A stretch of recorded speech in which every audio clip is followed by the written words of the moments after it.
आज हम लोग पढ़ेंगे शेयर कैपिटल। शेयर कैपिटल क्या होता है, शेयर क्या होता है। इसके पहले हमने पिछले वीडियो में क्या पढ़ा था, कंपनी के बारे में। कंपनी की बेसिक हमने पढ़ा था, कंपनी कैसे जनरेट होता है, रजिस्ट्रेशन कैसे होता है, इसके बारे में पढ़ा था। आज हम उसी तरह से शेयर के बारे में बेसिक पढ़ेंगे, इसके बाद हम लोग न्यूमेरिकल प्रॉब्लम की ओर जाएंगे, ठीक है ना। तो सबसे पहले हम जाने शेयर क्या होता है। शेयर क्या होता है कि कंपनी में क्या हिस्सा है हमारा, ठीक है ना। शेयर क्या हिस्सा है हमारा कंपनी के टोटल कैपिटल में, हमारी हिस्सेदारी क्या है, अंश बोलते हैं हिंदी में, ठीक है ना। तो जो कंपनी का टोटल कैपिटल होता है उसका एक भाग, सारे कैपिटल को इक्वल डिवाइड किया जाता है और एक भाग एक शेयर कहलाता है ना। Smallest and equal part of total capital, ठीक है। अब यहाँ पे क्या होता है, शेयर कैपिटल क्या होता है, तो जब मैं समझ में आ रहा है कि जो हमारा कैपिटल जनरेट हो रहा है शेयर इशू करने से हो रहा है, तो जो शेयर के इशू करने से जो कैपिटल जनरेट हो रहा है वो शेयर कैपिटल हो गया। उसको हम एक डेफिनेशन के रूप में पढ़ सकते हैं कि share capital is the amount that the company receive from issue of the share, ठीक है ना। कंपनी जो शेयर इशू करके जो कैपिटल जनरेट करती है, रेज करती है, उसको शेयर कैपिटल बोलते हैं, ठीक है। इसके बाद हम लोग जब शेयर इशू कर देती है कंपनी, सब कुछ करती है, तो शेयर होल्डर के पास एक सर्टिफिकेट होना चाहिए। कंपनी जब शेयर इशू कर देती है, शेयर होल्डर के पास क्या होना चाहिए, उसके पास अपनी एक सर्टिफिकेट होना चाहिए कि मैंने इतना इस कंपनी का शेयर खरीदा है। तो इसके लिए क्या शेयर सर्टिफिकेट इशू करती है कंपनी। अब शेयर सर्टिफिकेट क्या होता है, share certificate is a documental proof. Share certificate क्या है, एक documental proof which is provided by the company, जो कंपनी प्रोवाइड करती है, कंपनी अपने शेयर होल्डर को देती है to its share holder that how much amount is invested by him, उसके द्वारा या शेयर होल्डर के द्वारा, यानी कि कंपनी में हमने कितना पैसा शेयर के रूप में इन्वेस्ट किया है, इसका एक डॉक्यूमेंटरी सर्टिफिकेट हमको देती है कंपनी, वही है शेयर सर्टिफिकेट, ठीक है। इसके बाद हम लोग पढ़ते हैं टाइप्स ऑफ शेयर। शेयर के दो टाइप्स होते हैं, प्रेफरेंस शेयर और इक्विटी शेयर। प्रेफरेंस शेयर और इक्विटी शेयर, प्रेफरेंस शेयर में टाइप्स होते हैं, कम्युलेटिव, नॉन कम्युलेटिव, ऐसे करके उसके भी टाइप्स होते हैं, लेकिन हम लोग यहाँ पे शॉर्ट में पढ़ रहे हैं, बेसिक पढ़ रहे हैं। तो दो टाइप्स के होते हैं, प्रेफरेंस शेयर और इक्विटी शेयर। अब इसके दोनों के बीच में डिफरेंस क्या होता है ये हम जानते हैं। तो डिफरेंस बिटवीन प्रेफरेंस शेयर और इक्विटी शेयर, ठीक है। सबसे पहला preference share, rights of dividend. अब डिविडेंड जो पेड करने का राइट्स है, डिविडेंड जो पेड होता है, प्रेफरेंस शेयर होल्डर को इक्विटी शेयर से पहले डिविडेंड मिलता है और इक्विटी शेयर होल्डर को प्रेफरेंस शेयर के बाद मिलता है, यानी कि उसकी प्रायोरिटी होती है, प्रेफरेंस रहता है किसी भी चीज में। जब कंपनी वाइंड अप भी होगी तो जब उसका पेमेंट किया जाएगा तो प्रेफरेंस शेयर होल्डर को पहले दिया जाएगा, उसके बाद इक्विटी शेयर होल्डर को दिया जाएगा, ठीक है ना। दूसरा क्या है, rate of dividend. Rate of dividend क्या होता है कि प्रेफरेंस शेयर होल्डर का जो रेट ऑफ डिविडेंड होता है वो फिक्स होता है, लेकिन इक्विटी शेयर का जो रेट ऑफ डिविडेंड होता है वो होता है propose by the board of director. Board of director उसको प्रपोज करता है, हमेशा बदलते रह सकता है, वो जैसा डिसीजन लेता है वैसा होता है, ठीक है ना।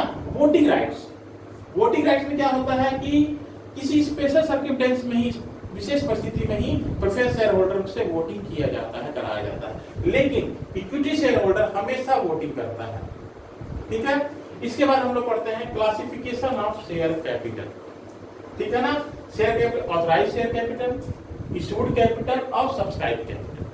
सबसे पहले ऑथराइज्ड शेयर कैपिटल। जब भी कंपनी जनरेट होती है, कंपनी बनती है, तो उसको कंपनी एक 1956 में रजिस्टर्ड करा है या 2013 में रजिस्टर्ड, तो गवर्नमेंट उसको एक परमिशन देती है कि आप पब्लिक से कितना पैसा शेयर के रूप में ले सकते हो। तो जितना उसको परमिशन रहता है वो उसकी ऑथराइज्ड कैपिटल होती है।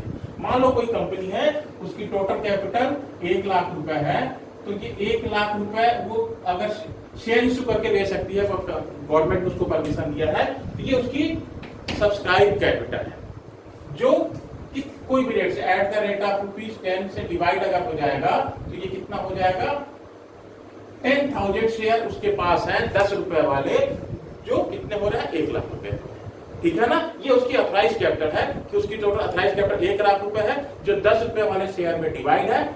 एक शेयर का वैल्यू कितना है, 10 रुपीज, और उसके पास 10,000 शेयर है। अब इस 10,000 शेयर में जो शेयर वो इशू करेगी पब्लिक को, इशू कैपिटल है। इशू कैपिटल क्या होता है, जो पब्लिक को इशू करती है कि हमको शेयर को बेचती है, और जो बायर परचेज करते हैं। कंपनी जब शेयर करती है शेयर, तो कोई जरूरी है कि वो 10,000 उसके पास शेयर है, तो 10,000 पूरा का पूरा वो इशू करेगी। अब मान लीजिए इस 10,000 को कंपनी वाले क्या करते हैं 8000 शेयर ही इशू कर रहे हैं, तो 8000 ही शेयर इशूड शेयर हो जाएगा, इशू, ठीक है ना, इशू कैपिटल। उसके बाद सब्सक्राइब कैपिटल। अब सब्सक्राइब कैपिटल का मतलब क्या, 8000 तो हमने बेचा, हम बेचना चाह रहे हैं, हमने इशू किया 8000, लेकिन पब्लिक खरीद कितना रही, मान लो पब्लिक 6000 ही खरीद रही है, तो ये हो गया सब्सक्राइब कैपिटल।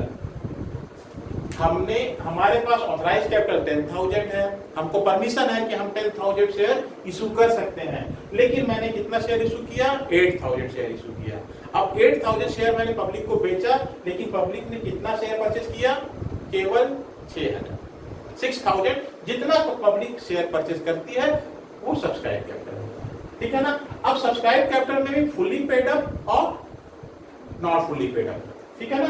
तो फुली पेड अप क्या होता है कि जैसे इस 6,000 में 5,000 शेयर को at the rate of ₹10 equal to 50,000, ठीक है ना, 50,000 हमको मिल गया।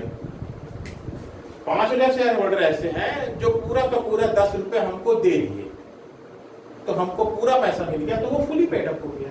और बाकी जो 1,000 है नॉट फुली पेड अप, वो क्या किए हैं कि 10 रुपए में हमको अभी केवल 8 रुपए दिए हैं और 2 रुपए बाद में देंगे।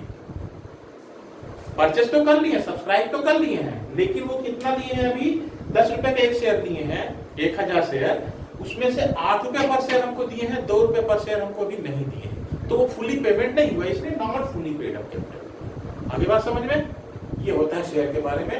नेक्स्ट वीडियो में हम आपको शेयर के सवाल कैसे लगाने हैं, उसके सारे जनरल एंट्री कैसे होते हैं, इसके बारे में बेसिक बताएंगे, और फिर हम सवाल की ओर चलेंगे। इसके अलावा भी थ्योरी में किसी प्रकार की कोई प्रॉब्लम हो सकती है तो आप कमेंट्स करके मेरे से पूछ सकते हैं। और ये मेरा शुरुआती वीडियो है, इसमें किसी प्रकार का सजेशन की जरूरत है तो आप में जरूर सजेशन